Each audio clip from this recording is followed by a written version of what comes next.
We're super excited to have you on, Alex, and you are our first female on the podcast. I am honored. Yeah, I'm honored. Yeah, we're really happy to have you on, and obviously I've interned for you back in the day when we met, and that was like 2018.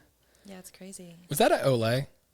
Olay, yeah, it was, right? Yeah, okay. It was. All right. Yeah, with Mr. Ozier, and and then you and Hill have something in common. We both performed with Hunter Hayes. You're kidding me. You know what's funny from that experience? Because I must have been like 18 when that whole commercial thing happened. He signed this sticker, and I still have it on my car steering wheel. That's awesome. I've kept it there since I was on 18. the steering wheel. On the steering wheel. It was a very like in the bold middle choice of it? at the time. Yeah. The sticker's stuck and it's not come off. Like on the No. horn? Yeah, and I actively try to keep it on there. It's just like such a sweet little moment, you know, like a full circle. Because I was living in New York at the time. I wasn't in Nashville. I just loved this artist's music and got to meet him. It was super exciting at the time, and now it's just a nice reminder of. So what happened? What was the story? It's not that crazy of a story. I just applied for a commercial sweepstakes where you got to meet Hunter Hayes, and I got it. And then I met Hunter Hayes, and my life was made at that point in time. It was amazing. He's a great songwriter. So, He is a great songwriter. yeah. That's What's cool. your situation? Oh, you know, what's it called? Pitch meeting? Isn't that what it's called? Pitch meeting? Mm-hmm. I don't know about this. What It's is it? like, I don't know if they're still doing it. I've only been to one because I saw Hunter was coming. I was like, oh, I'll go check that out. I like Hunter Hayes.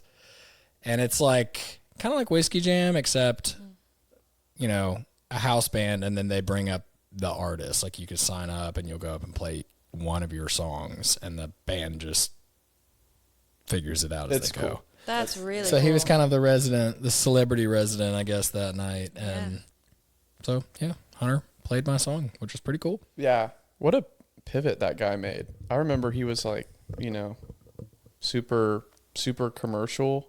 Like, Yeah. I wanted to call it like Disney meets country at first. I think there was like some spinoff of Disney or something he was with. And then he just went full on like, I don't even know. I don't know where he is now. But He's like, in LA. Yeah, he's LA. in California. Okay. Yeah. Yeah. Yeah, What a freak talent. My mom will still text me when he's coming to New Jersey. I'm from New Jersey, and so she's there, and she'll like text me that she wants to go to his concerts and stuff. And she's like, "Can you give me concert tickets?" And now I'm the plug, so which is very fun. But That is so cool. And so you had like a songwriter background when you came to Nashville, right? Too. Yeah. That was your first pull to Nashville, right? Yeah, it's a good memory. So when I was in New York going to music business school, I didn't know what the options were. And I think that's the experience that a lot of people have. There are so many different careers in music, and people that love music and like to play music think, or at least my experience was that I just thought if you like music and you want to be in it, you have to be an artist or you have to be the songwriter.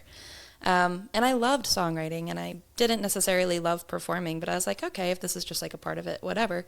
Went to New York for music business school, and I was still songwriting a bunch, but I was also beginning to learn a little bit about some of the other tangential careers that you can have.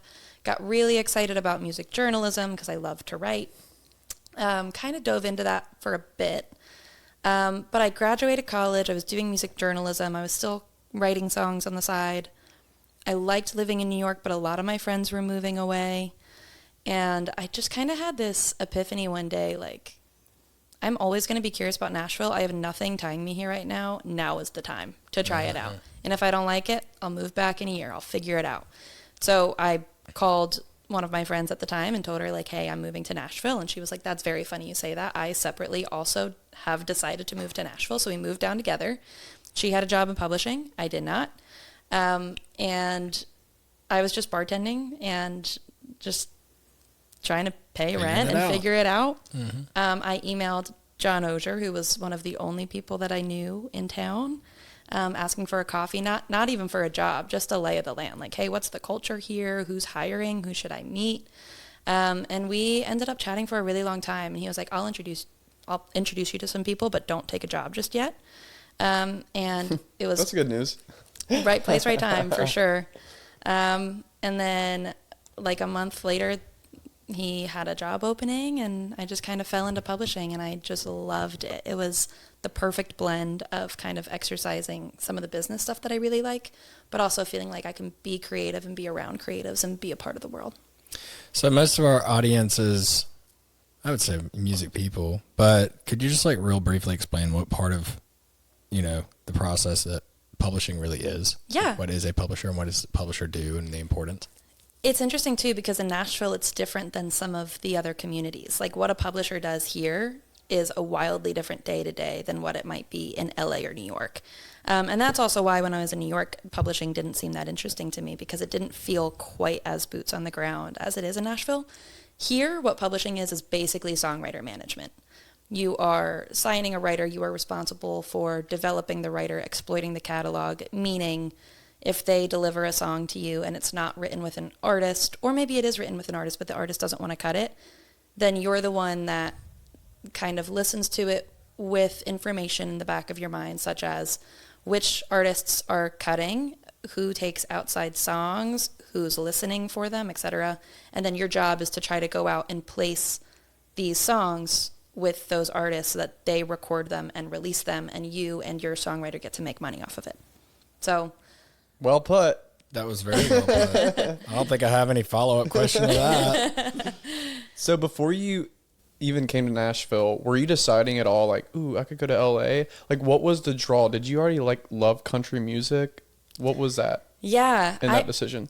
It's a really good question. I grew up in a really weird part of New Jersey that was, like, very city-esque, but it was also very country. Like, I remember one time there was this dude that walked into high school one day, and he, like, put on a Southern accent, and we're like, Tom, you're from Philly. We know your mom. Like, you don't have a Southern accent, And so people, like, really took pride in being from, like, this kind of farm towny suburb of Philly, and they took it seriously, and country music was a big part of that. Mm-hmm. So the local... not concert hall, but the local venue was the BB&T Pavilion. I don't know if it's still called that, but it was in Camden, New Jersey. And everyone would drive like 45 minutes to Camden and go to all these country concerts during the summer. Like the whole high school would go. And it was so much fun. Yeah, how fun. That was my introduction to country. I didn't really go because I liked country at the time. I was going because I wanted to like drink my first beer and kiss a cute boy. And then I fell in love with country music. Not the boy. Not the boy. Not the boy. But country music. See, that you're a wise woman. Okay. It was amazing though. It was such a good, like, it started to become summer memories that were awesome. And then just slowly as I got older, like I started playing country throughout the year. By the time I graduated college, I was listening to country all the time. And I was very influenced by country songwriters. And I think I had this curiosity too. I think the songs that I was writing, to your point, at that point in time were very singer-songwritery. And I feel like LA and New York at that time were very hyper-pop, and lyric wasn't necessarily at the forefront. It was very much about the melodies and the production and all these other really important things.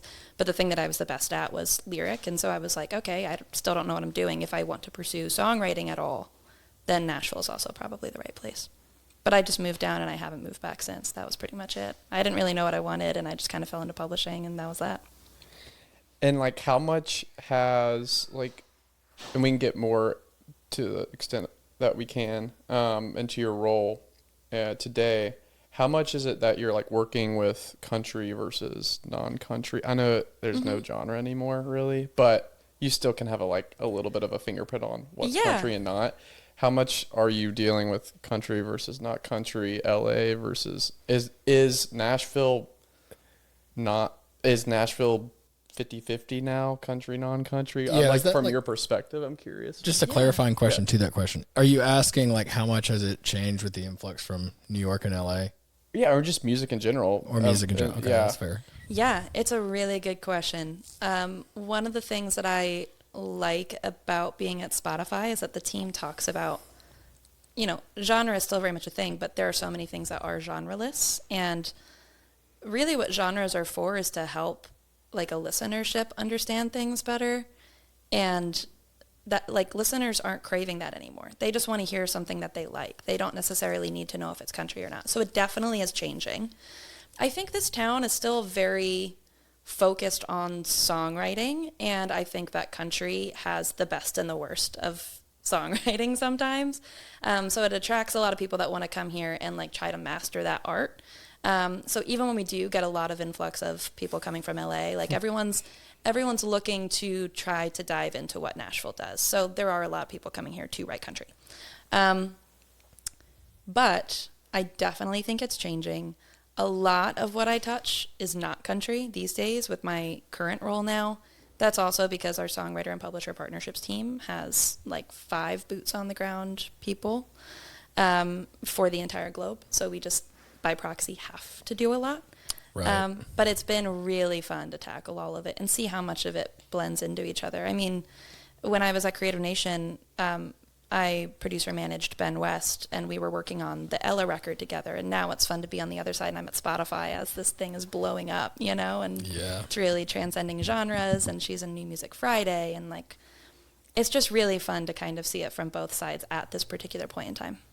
How does your day-to-day work change from being that creative director to now a songwriter and partnerships at Spotify? And how's it stayed the same at all? Yeah, it's really different. I think the one thing that is the same is that like the friends that I was lucky enough to work with before, I'm still working with largely, but the day-to-day is so different. Like it's very project-based. Like right now I'm working on a mental health and songwriting summit, and a lot of my day-to-day for the last couple months and leading up to that summit is event planning, but it's making the same calls that I wouldn't make before. So like, instead of calling Roxy King about a co-write, it's calling Roxy King about a panelist invitation or something like that. So there's a lot of through line, but it's super different. I love it. I personally love both.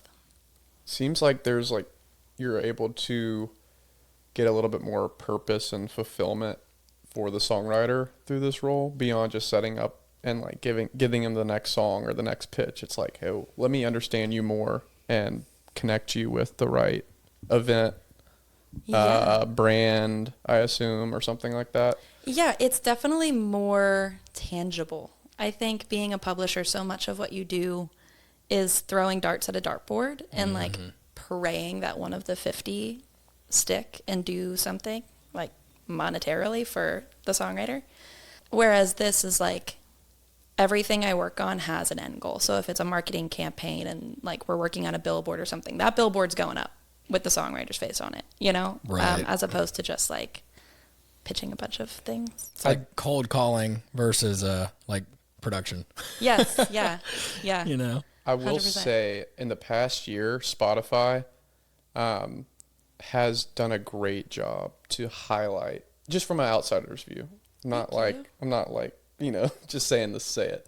Has done a great job to highlight songwriters. Oh yeah. Like not. Thank you. Yeah, I know. Is that you? Is that all you? It's just, no, of course not. Is that your team? But it is, a lot of it is my team. There's so many teams at Spotify that work directly with us to help amplify songwriters, and a lot of them are passionate about it. Right. Like our social impact team is very passionate about songwriters. Our local Nashville team have been amazing about supporting anything that I want to do with the songwriters, etc. We have a bunch of engineers working on. Yeah, that's what I'm talking about. That's amazing. Freaking cool.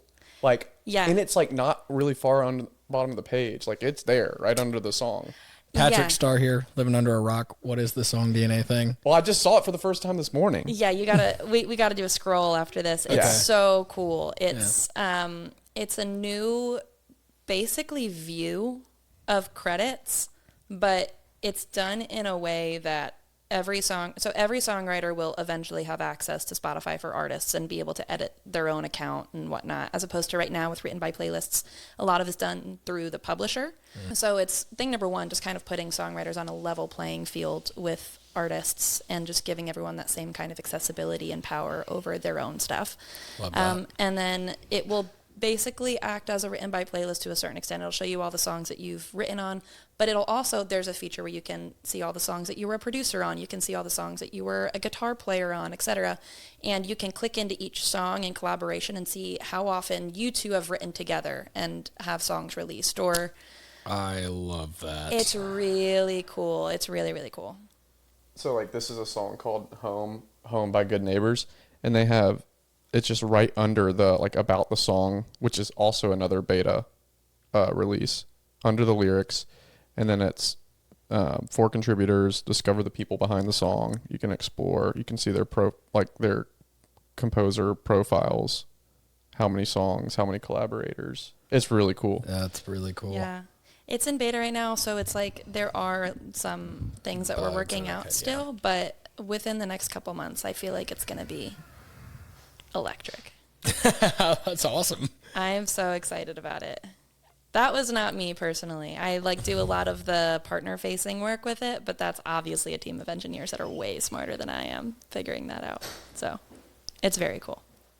Yeah, I'm excited to see how this songwriter perspective on Spotify. I mean, it's already like kind of in your face, which I love. I love the new credits view where you can look at the credits behind the song, like who, not only like who was a writer, but like who played lap steel on I love that. I mean, or being able to follow the lap steel player and see what they've been on. Well, the best part about it too is like Maggie and I were listening to this, so I think it's Emily Ann Roberts song. Oh yeah, she's incredible. And Maggie loves her, and we're listening to it, and I was like, that sounds like Mark Hill on the bass. And I was driving. I was like, pull up the credits. And she's like, what do you, like, no, like, look at the credits. They have, you can see, like, who played it on there. I was like, tell me the bassist is Mark Hill. Mark Hill. That's impressive. That's incredibly impressive.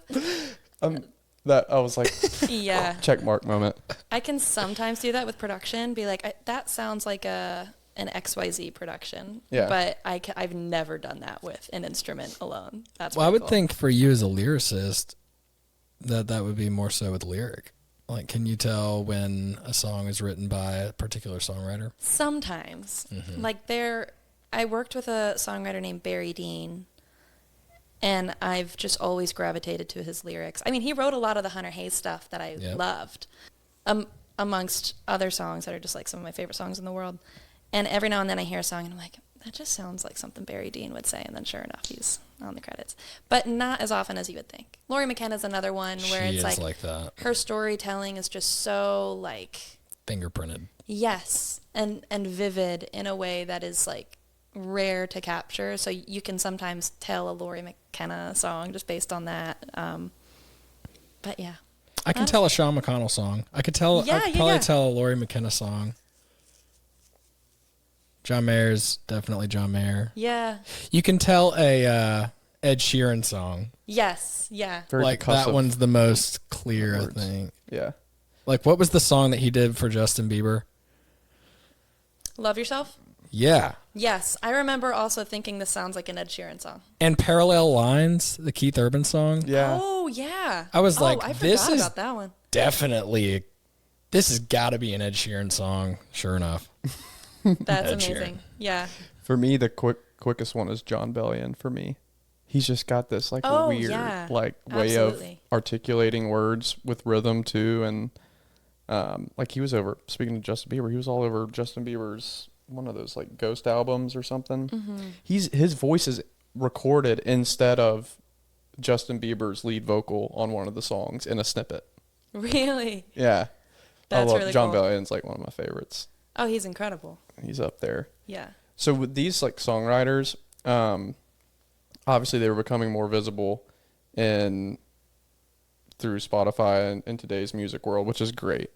From your perspective, is there still like, do you think there's still a gap between how important they are and like how recognized they are and what can be 100%. done to like really showcase their value? Yeah, I think it's difficult because the average listener is just thinking about the artist because that's what's in their face. Like if you listen to a Tate McRae song, you're like, Tate is making me feel this way. This is this has got to be Tate's story and whatnot, you know? And I'm not saying that I think she is a songwriter on like a lot of her stuff, but there are so many instances in which like it's a completely outside song. It's not the artist's experience at all. I remember watching an interview where Phineas was talking about like writing something for an artist where he knew a little bit about their story and he was trying to like capture their story. I think it might have been like a Justin Bieber song that he got recorded by Justin. He was like, that I'm cool with giving songwriter credit to, because I was writing inspired by his own story. But it is interesting, like when there are songwriters or artists that are wanting songwriter credit when it's not inspired by their life. They just hear something, they like it, or it was pitched to them by management. And then often in pop, you know, the artist just gets a certain percentage and is listed as a co-writer. I think that's so dangerous in so many ways to the profession of songwriting, because it just completely misinforms the public about what's happening. And it's really hard to get fandom around something that people don't understand.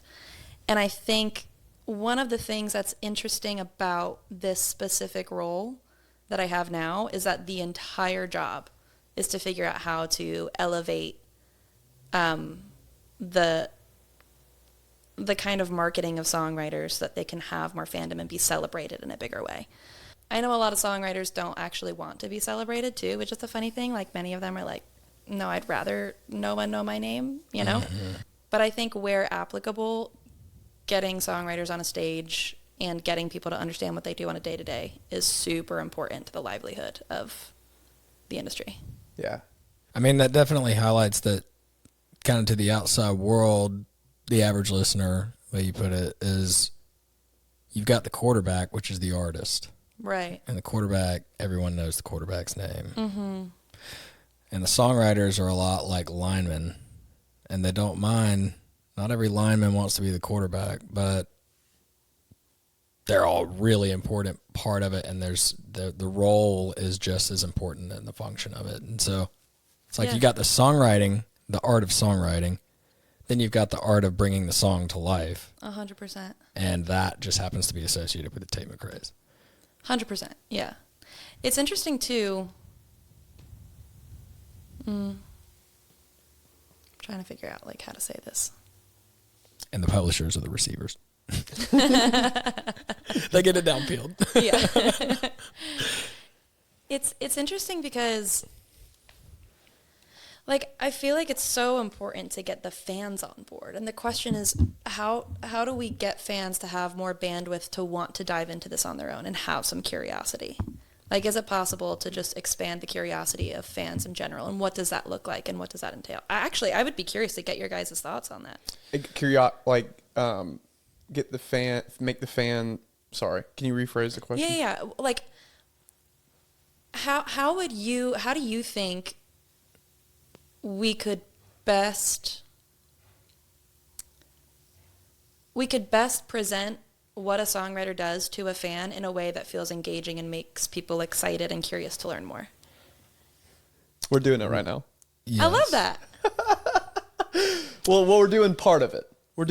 Not even with this podcast. We're doing part of it. It's in bare bones foundation mode, but that's very exciting. Are you asking the question of how do we get people to engage with songwriting or songwriters, or are you asking how do we build a fandom around songwriters?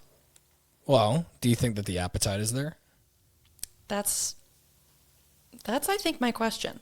I think that there would be. I think what people don't understand about songwriters is so many of them are like the wittiest, funniest, most interesting people in the room. Mm-hmm. You know?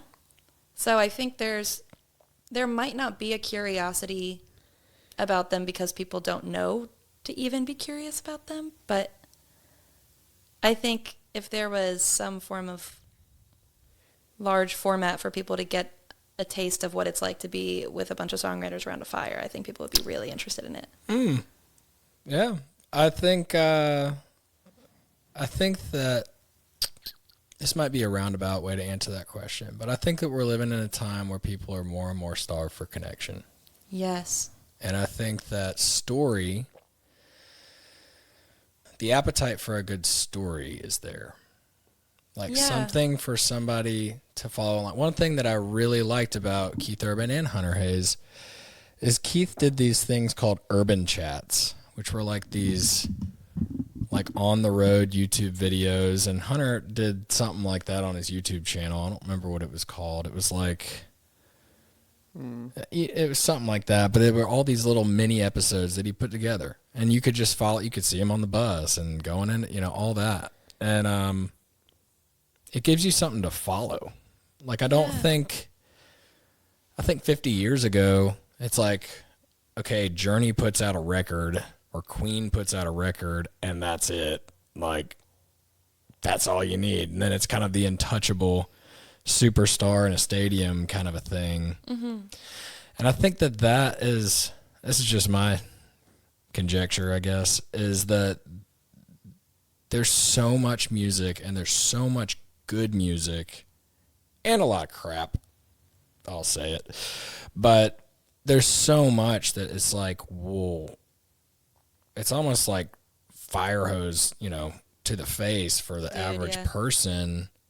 And you've got like your person on a farm in a tractor or in their truck on a flyover state that's listening to radio. But then you've got people that like follow 2 or 3 artists and that's it. And then you've got the people that just consume everything. And it's also kind of hard for me to tell because I'm in Nashville around mostly music people, you know, so we're kind of insulated from the rest of the world in that way. Yeah. I don't know. I think that story is becoming rarer, and I think that the more that you can tell story, whether it be through video or like you said, like how do you capture the person? Yeah, the magic of what it's really like to be sitting around those campfires, you know? Yeah. I think this is a little bit of a tangent, but I'm going to try to bring it back.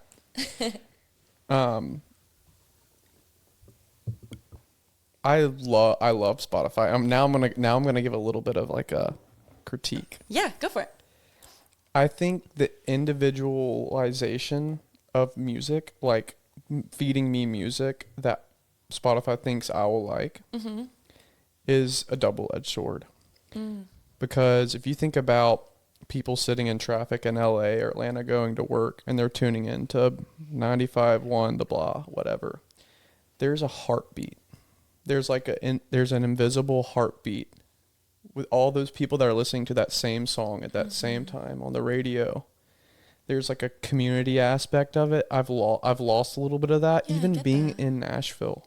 Like, forget like collaborating and making music with my friends. That's community, but like the just general listening, like listening to songs, I've lost that. Like there's an artist only because my friend like sent me a song.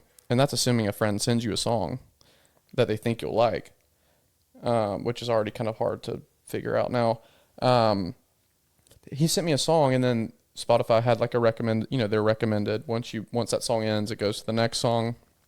And then I heard the song, and I'm like, I have never heard this song before, but it's with all these other popular songs that I've heard.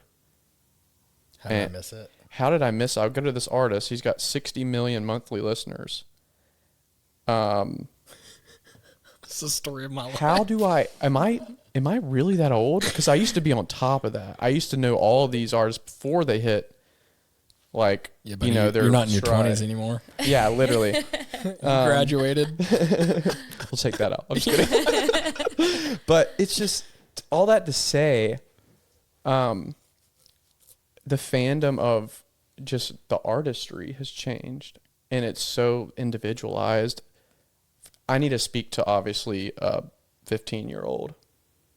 It might be a different story, but I don't know. It's kind of changed that way.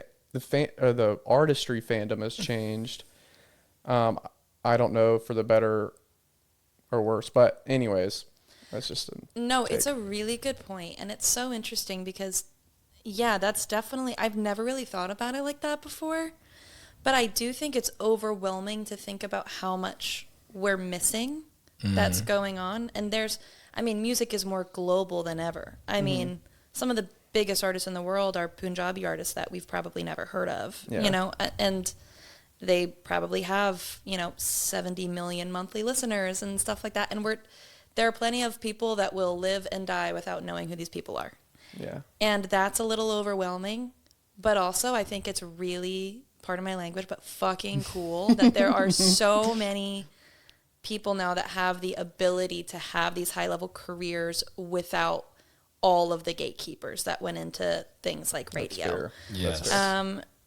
And I do think you're right. I think that radio is really important. In my ideal world, both would exist. So there's still the radio aspect that feels like home and is a great way to, have new artists break, and you still feel like there's that pulse in a town and a community that everyone's listening to.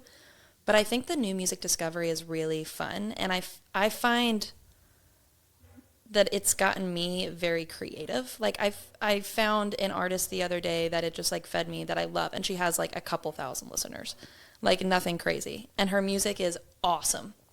And I was like, man, this is exciting. Like something about that just feels really fun. Which part of that feels fun? Feeling like being a first. Yeah, it's funny. I've never really found pride in finding something first or anything, but like something about knowing that there's this badass chick making music out there that's like incredible, and she hasn't even seen her brightest day yet. Like it's still to come. I feel excited for this person I've never met before. Yeah. Right. So just feeling like a part of the story somehow, I think is exciting. Mm-hmm. So I used to work in the painting industry. Painting. Yes. Like Sherwin-Williams? Oh, you painted that. I didn't paint it, but I used to, if you needed your house painted, I would show up with an iPad and, walk you through the process and hopefully send you a job. But sometimes you walk into a project like that and somebody has, I kid you not, 200 paint samples. And you're like, okay, this is decision paralysis. There's so many options. Mm-hmm. You need to have 3, maybe 5. Let me help you with that. Yeah. You are the gatekeeper of that particular process. And so, I think that, again, 40, 50 years ago, it's like radio was this, here's what we're presenting in front of you. Mm-hmm. You either like Elvis or you don't like Elvis, But you're listening to him either way. Right. And that does give a lot of gravitas to the whole pulse thing. Yeah. Whereas today, it's good and bad. In my opinion, because you have the option, there's so many options. There's so many paint colors. There's so many artists that you can dive into their story and find out, Mm-hmm. But it's hard to, the depth of it. Not everybody's on the same feel. There's a lot of people that are not listening to the same artist would have no idea. You're listening to music that I would have no idea about. I'm listening to music that you would have no idea, Mm-hmm. Which is cool.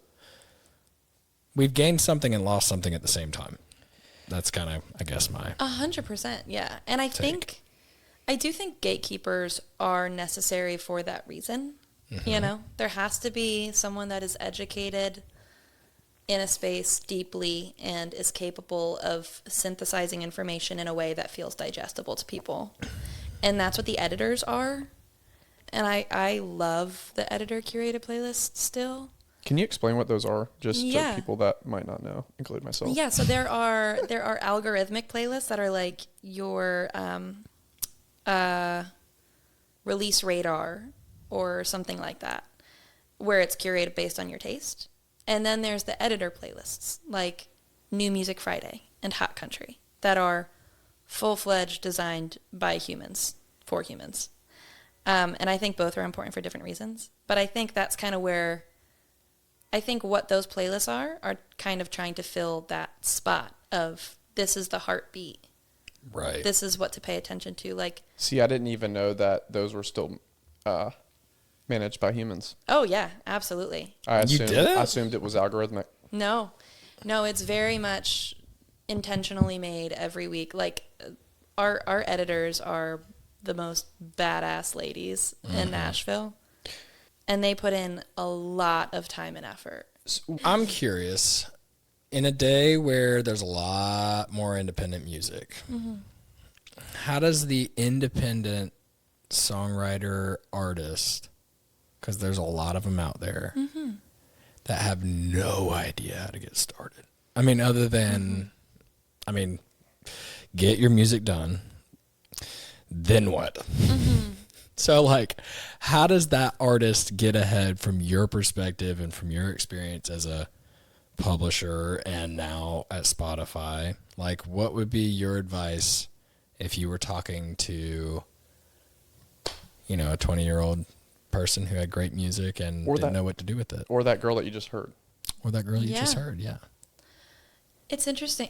It's a really good question. And there are so many different ways to answer it. I think the first thing is really just leaning into the quality.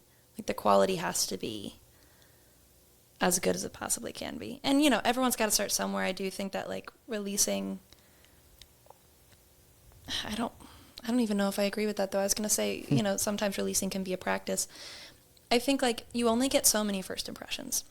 And so you want to make sure that the product and the timing represent who you are and who you want to be. I think it's important to have community and guidance. And so I think, although it is definitely doable and many people do, like, make music in their basement and put it on Spotify and have full-fledged careers, never moving to a music city. Owl City. I could list like 20 off the top of my head. Like, it happens all the time, actually. But I personally do think that having a community of people around you is important. And so I think moving to a music city that makes sense for your genre is important. It's also where you're going to meet your lawyer and your PRO and your future publisher and manager, etc. So being where your genre is important. That is definitely spoken from someone who is doing mental health in music, so it takes a tribe. Yeah.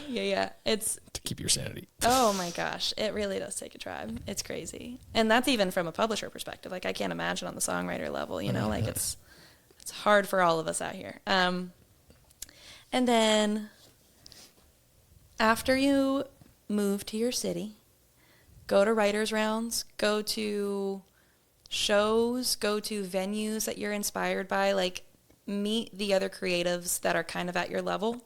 I think it's important to, like, meet people that are at a base where you're at, and then meet people, like, one tier up. Because, like, again, with the first impressions thing, before you're really ready, you don't want to be writing with the hit songwriter. Because if you're not ready for that, you're not getting back in the room. Right. You want to, like, meet people that are going to challenge you and make you a little better, but you're kind of in it together, And so I think that's really important, like, knowing when to shoot your shot, and being strategic about that. I think if you are someone that wants to write for other people, it's also important to not be afraid to hear no. You're going to hear no all the time, and you get more comfortable with it as it keeps happening. So I think reaching out on TikTok or Instagram to the artist that, like, maybe has 2,000 more followers than you do that you think is really great, asking them to write. Maybe you do that 10 times and maybe one of them answers and says yes. It's time well spent. Right. And so there's that. I think especially coming from, again, from the songwriter perspective first, I think approaching a publishing deal from a songwriter perspective, I think if the goal is to get a publishing deal, the most advantageous thing to a songwriter is to walk in with a bunch of artist relationships already. I think easier than ever to have a band of artists that you write with that, like, are going to kind of, like, be shooting up, because there's just so much accessibility to it now. That's also why it's important to be in the city of the genre that you want to be in, because most of the time when you're reaching out to these people, they're going to be in the city that you are. But yeah, I think that's really important. Don't rely on anybody else to make relationships for you. A publisher, like they might be able to get you a bunch of introductions. They can only open a door once. Then it's your job to maintain those relationships, take it seriously. If there's someone you really liked in a writing room, maybe you have a bunch of other writes that week and it's really busy and you feel stressed, still find the time to reach out and maintain that relationship. I'm trying to think of what other little tidbits there are. Be a good person. Truly. Be authentic. Look for ways to help people outside of how they can help you. 100%. I mean, that's arguably the most important. Yeah. Yeah. It's like just that's fast track to find the people your best friends when you move here. Yeah. Fast track. Yeah. Absolutely. I mean, Maybe what not would fast you track, say? but the best track. It feels like the fast track compared to learning the wrong way. Well, I definitely think you have to slow down to speed up, and that's applicable to a lot of things in life. Yeah. Especially in today's world. It's great advice. I think going back to your first point about first impressions, I was on the other end of the spectrum, meaning like I was just dealing with perfection.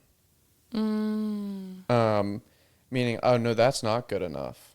That's not me, which could be healthy, but it's at the same time it was so unhealthy that I didn't rely on other people.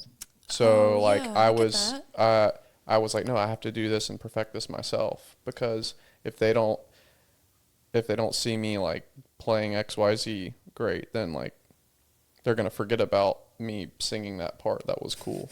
That's a really good point. To that point, it's just so finding a balance of yes, a good first impression, but like just take chances. Like fail forward. That's is really mine. It's that's just a really like, good point. Be okay with failing. Like to me, sometimes people just appreciate that more than anything. It's like hip to do that now because of everything is like so perfect and auto-tuned. And that does speak to, I think a lot of artists, if you're putting yourself out there in any regard, first of all, you're brave for doing that. Second, though, there's a balance. There's a balance. There is, but when it's out there, you do build confidence in that. Mm-hmm.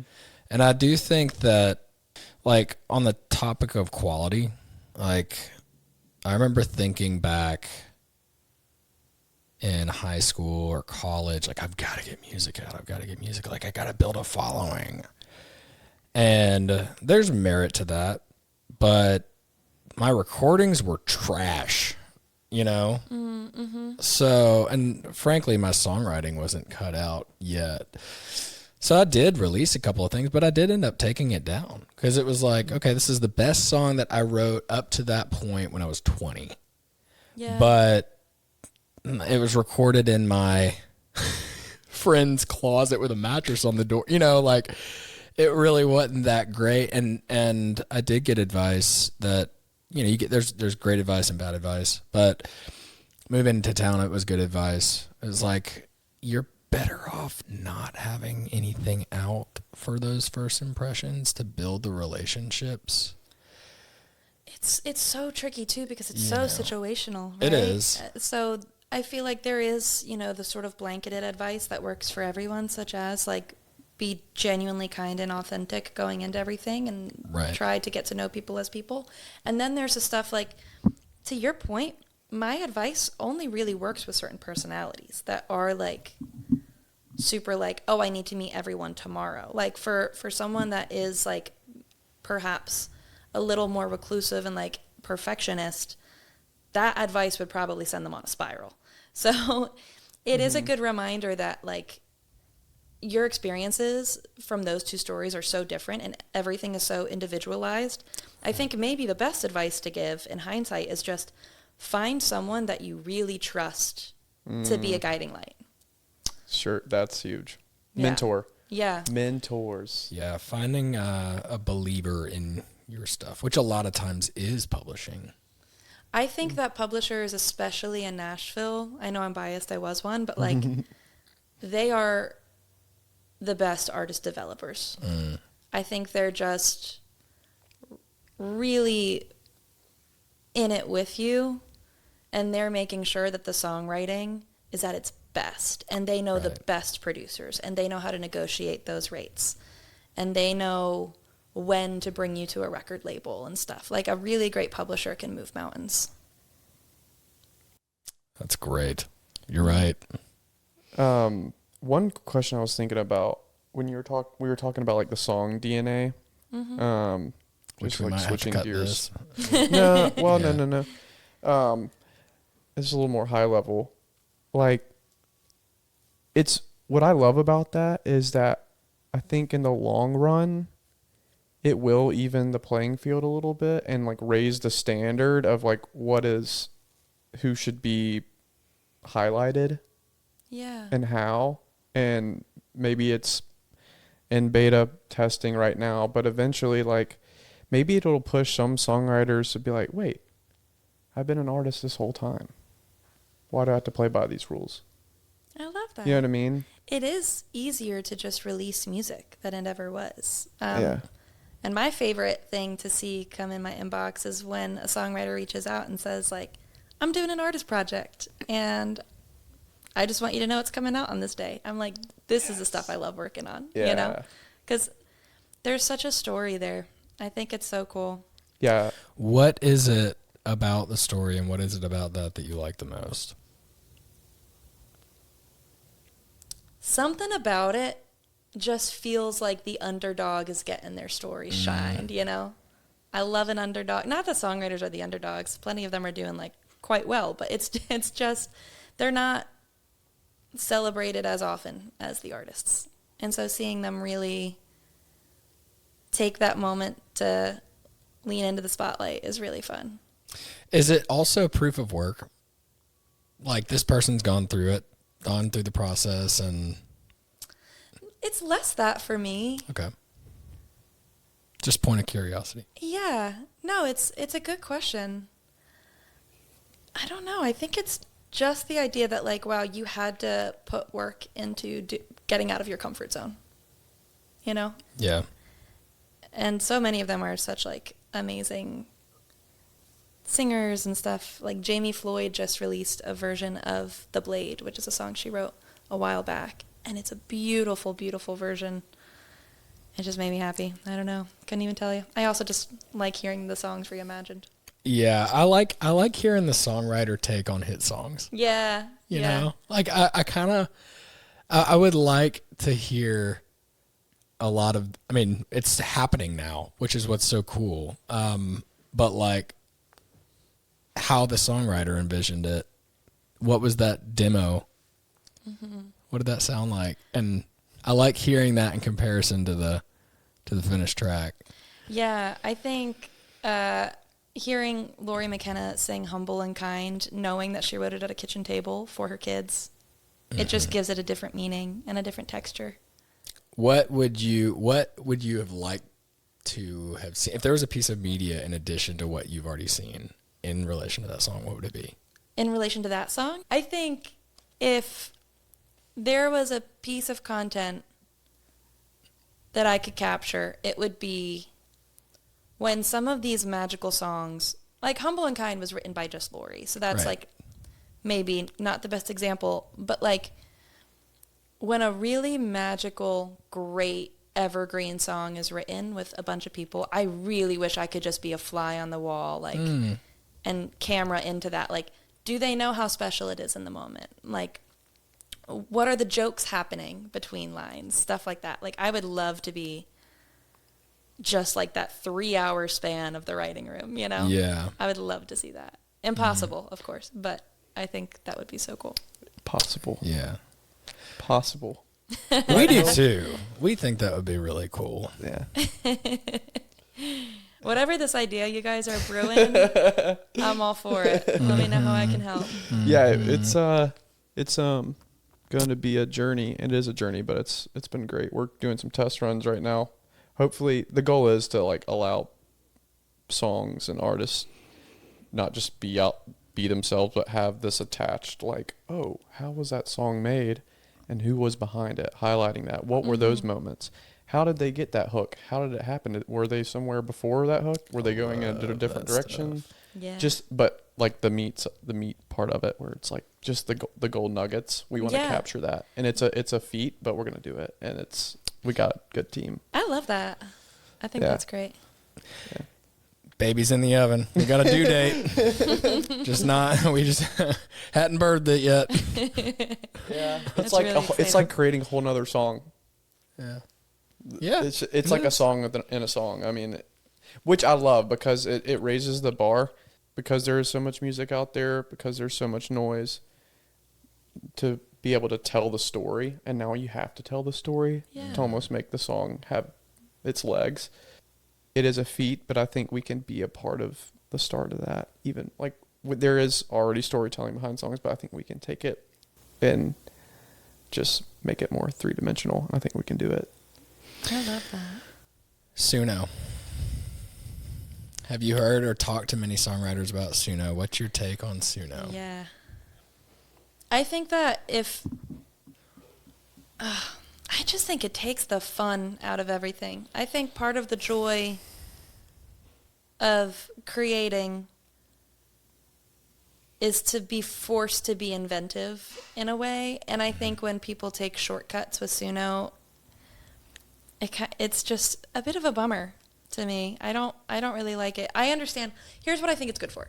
I think that there are, country specifically has a lot of male artists. Mm-hmm. Some can hear a female vocal on a demo and hear through it. Some can't. One of the songwriters that I used to work with would take her vocal, like she would write by herself, produce the whole thing, take her vocal, put it through Suno, just male vocal. Yep. Instantly, like probably 3 to 5 times more. That is like such a specific use case. 100%. But I think that there are a lot of things like that where it's like, it's not taking away from the creativity, it's providing opportunity. That stuff, super on board for. But I think at any point, if somebody is using it because they are tired and they haven't figured out a solution to something, or they're like, I don't want to think about what rhymes with dog, I'm just going to have AI write the next line or something, take out all the legal complications of like how that's impacting things, even the moral complications. It's just from a creation standpoint, it feels like it's shortcutting something, and you're probably not gonna. Humanness, maybe? Well, and I just don't think you're gonna end up with the best product. I don't think it's ever gonna give you the best product. Yeah. What are your thoughts on it? You have an answer? I can hear it. Well, I mean that. I just can hear it. Yeah, like I know maybe what it's you mean. I can hear like the frequency of Suno. 'Cause I messed with it enough where now I'm like 432 hertz, 436. Which is like a vocal. Like it's very synthetic. It's very There's like a weird hiss. Yeah. Yep. I know exactly so what right. you mean. I know exactly and even what you mean. in like even the instruments are like this. Like cut that out. No, that is a highlight moment. No, what are but you talking about? So I think I was gonna say it's good for a demo, but we were talking with a mentor and friend of ours he's a Class A musician in Nashville, but he also does demos. His old demo business is gone. Yeah, overnight. And so that, yes, he has to pivot. And I'm not saying it's like, you just got to figure it out. Sure. But like, that sucks. And also, but like, also in the demo process, you figure out things that you want to hold on to. There's a thing called demoitis. Yeah. You can't get that as much as you can when you just throw it into a Suno. Because part of why people hold on to things is because they worked for it. Yeah. And then they found it and they said, oh my gosh, like that's incredible. Like you work for something, then you know that you realize it's good, and then you hold on to it. Yeah. At least from a songwriter perspective. 100%. So that one kind of throws me off. I can hear it. That's my thing. It's like I can hear it. It must be really confusing to be a fan and not know if what you're listening to is a real person or not. Yeah, I mean, I think, again, we're in a time where people are starved for authenticity and connection. And we connect, like you mentioned, even the desire to be able to be a fly on the wall watching the campfire session. That's what that is. Yeah. You know, 100%. it's like, I mean, there's so much crap on social media. There's so much just like doom scrolling. It's not all bad. It's just, I think we've been inundated with so much content that people just want something to grab onto, you know, and follow. Like we're story-driven species. I'm so with you. Now, to answer your question as far as like what my thoughts are on, or you answered, to me, it's like if you are the artist and you are directing the AI to change, it's like, all right, I see this creative vision. I'm limited. I have a female voice, but I want a male voice on this. Okay, great. But that's different from, in the broader sense, hey, ChatGPT, write this email for me. Like, okay, it's now, you've now given your voice, given your creativity over to an algorithm and a machine, which that's where it becomes problematic for me. Yes, very much so. I think I was talking to a friend recently too. She is a songwriter, and she laid down like a demo with another songwriter, and he did not inform her that he was going to put it through Suno, and later she similarly heard the demo and was like, I know you put this in AI, and I now hate that my voice is like on it. Like there's so much moral complexity between like how it's being used right now and how much consent needs to be a part of it. It's just such a wild west. You know what I think about, and I'm curious to talk to, are like the 7 to 14-year-olds, 7 to 16-year-olds, whatever, that are listening music. They're getting really fresh input. Yeah. You know, with no context. I'd love to know, like, what do you like? Oh, I like this song, and like know about what happened, you know, behind that song. And just I'm just curious because there's no bar, you know. Are we gonna have our nephews on? You should. I mean, we are really Bilby and Ella. All the kids on a couch. Yeah. That would be a really fun segment, actually. It would be awesome. You should I would really love to think do about that. But you know what I mean? Like, it's like the fresh context. You know, you think Yeah. about, like, I think about Keith Urban, I think about Rascal Flatts. I was 10 years old riding in the back of a car in the summer, and it's pouring down summer rain, and there's Mayberry on the radio. Yeah. I know exactly where it was. I know what mile marker I was on when I heard that song. You know what I mean? Yeah. What's that for these kids now? Like, what are those songs? What type of songs are they? Can they tell what's AI and what's not? Like, I think that's where this giant resurgence into Americana and Americana tangential genres has come from. Actually, Barry Dean told me this. Every time culturally there is a big shift in something with like tech, there is also a big resurgence in something like tactile and old. So for example, like when the computer came out, there was also a giant resurgence in like pens and paper or something like that. Like there's this kind of, where there's fear about what you're losing, there is like a desire to go back to what things used to be. And I think even kids feel that. And so I think as we're entering this new age, I think the whole like guitar, vocal, keep the vocal imperfect thing will still stick around. And I think that kids will gravitate to that whether they understand why or not. Hopefully. Yeah, hopefully. Fingers crossed. Yeah. That we Are should, you looking at me because like, yeah, we definitely should get our nephews on the podcast. yeah. So I don't know how efficient that would be. We'll see. But we can find out. There'd be a lot of, hi, how's it? Hell, hey. Like a lot of spatial engineering. That's entertaining. Are you kidding me? Oh, that's so fun. That would be really fun. We'll do it. Yeah.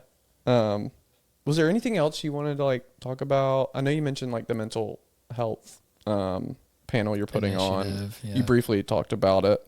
I don't even think we need to go into that as much as just like, I don't know, I feel like mental health is so important. It's not talked about all that often. And so more than anything, I just want to be a resource in case that's helpful for people. But Yeah.